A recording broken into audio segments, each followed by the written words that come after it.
I am. I am. I am. I am. I am. I am. I am a dancer. I am a filmmaker. I am a photographer. I am a chef. I am an artist. I'm a singer. I am an athlete. I am a director.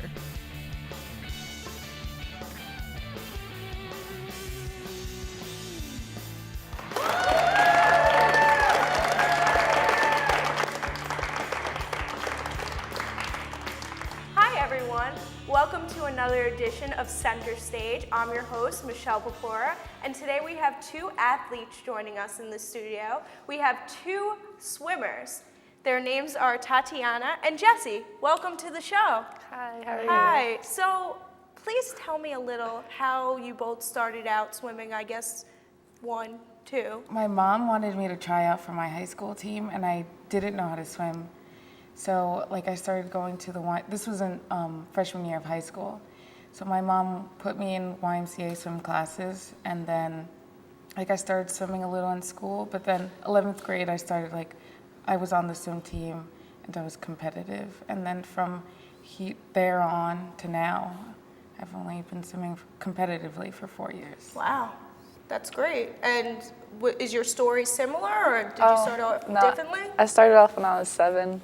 I was kind of with my sister, and my grandparents were like, hey, you should do another sport. We're like, okay. And yeah, we just started when I was 7. And you started swimming? Yeah. And were you guys scared at first? Because I know when I'm in the water, I'm making sure I'm looking out for the lifeguards because I will drown. So are you guys scared at first when you were in the water? No? You were naturals? Yeah. So what was it like stepping into the water for the first time? Either one. It doesn't matter. I don't know. I mean, if you, it's one thing knowing how to float and keep yourself up, but it's another thing actually moving yourself swimming, you know? So it was for me it was okay. I could keep myself up, so I wasn't afraid. Yeah. So what's it like being competitive swimmers then? What's the difference? Well, just floating in general, and then just kind of doggy paddle, anything like that, it's not really a lot of work. When you're actually, a lot of people say that swimming, it's not that hard, but you actually have to push yourself. And it's a lot of work, a lot of dedication. If you miss 2 days out of the week, that was a lot of time that you could have been losing time. Yeah. So how is it like being a college student and a swimmer? It must, because I know I'm just a student and it's hard for me to keep up with my classes. It must be exhausting going to practices, meets, and practicing outside of class and keeping up with your schoolwork. So what is that like for you guys? It was hard. Our freshman year was really hard because we were so drained. After practice, we'd go to sleep.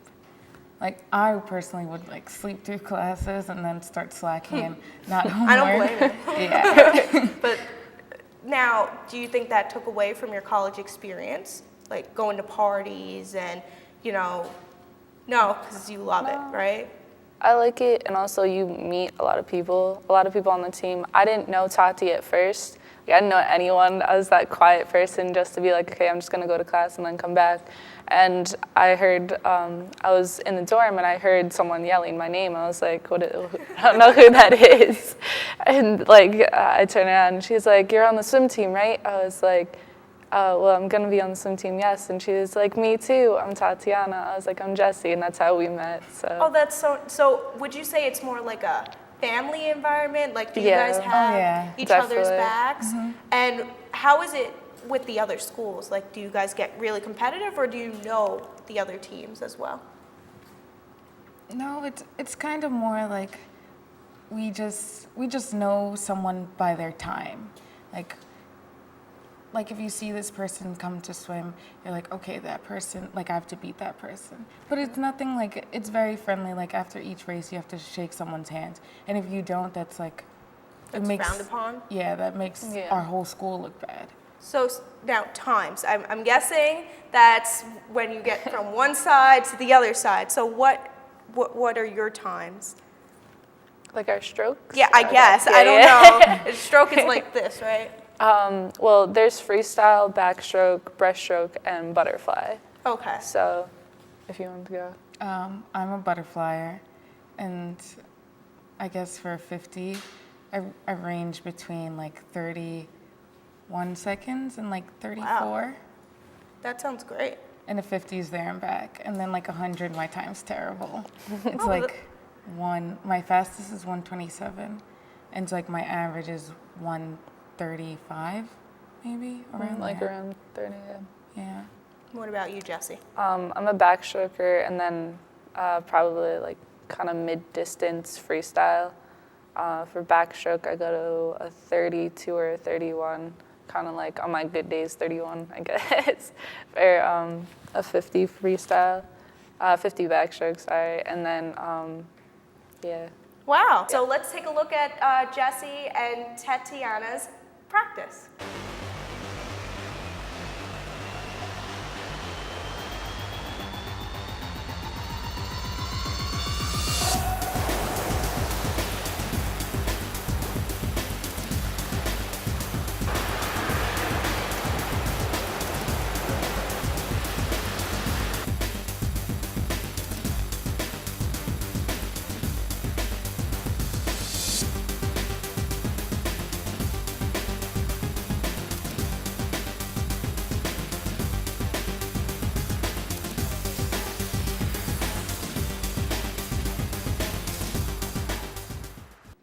So guys, that was great. Do you have any tips for people who do not swim like me? Like, I get out of breath in 5 seconds, so do you have any tips? You're not gonna learn how to swim in one day. Like, you have to keep going, and then at that, you have to work on your technique and your stamina of your lungs.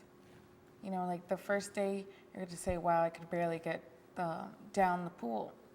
Then the second, you'll be able to get down, and then you have to like push yourself and work on your lungs. And do you do that in a workout, or do you do that mainly in the pool? So do girls do workouts outside of the pool, like running, or is it mainly just practicing in the pool? For our winter practices, we have to have 1 hour out of the gym, well, in the gym, and then 2 hours in the pool. We can't really, well, we should be going to the gym, but we don't have a lot of time that we can, just because it's also, we have to be practicing in the pool. Like, we do get a lot of swimmers that want to swim, but they don't know how to swim also. So we're trying to help them also get through it. And then in the end of the season, they do amazing just because of their dedication, and they want to do really well. So someone who can't swim can join the team? Yes. So is there different levels, or are you guys all considered one team? One team. One team. And I guess that all comes with the family aspect as well. Yeah. So where do you see yourself going? Do you see yourself continuing swimming after college, or is this kind of it? I think like the sad reality is like this is it.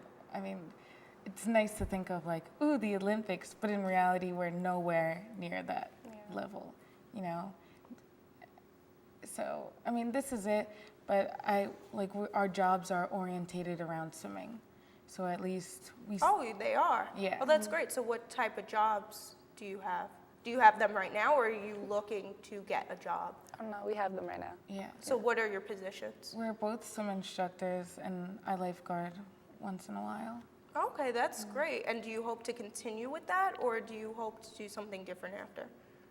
I want to continue with it just because, like, when you are in the water, it's a lot of fun. It's like you do show the kids, and like you work to that point where like it's like you were the little kid being taught, and now you're the swim instructor, and it's honestly a great feeling. That's great. That's really amazing, and maybe one day I could learn to swim and have a passion for it. Now, how can you sign up and be a part of the swim team? You could go to our coach's office right next to the pool and say like, hey, I want to join the team, and he's gonna probably give you like a medical booklet to get filled out, and then that's really And it. who's the coach on campus? We call him Siggy. He's from Lithuania, so his name is Sigitas Rudikas. Thank you again for both being on our show. If you would like to try swimming, contact both these girls or go to their coach. This is Center Stage. I'm Michelle Purpura, and if you have a talent, contact us. See you next time.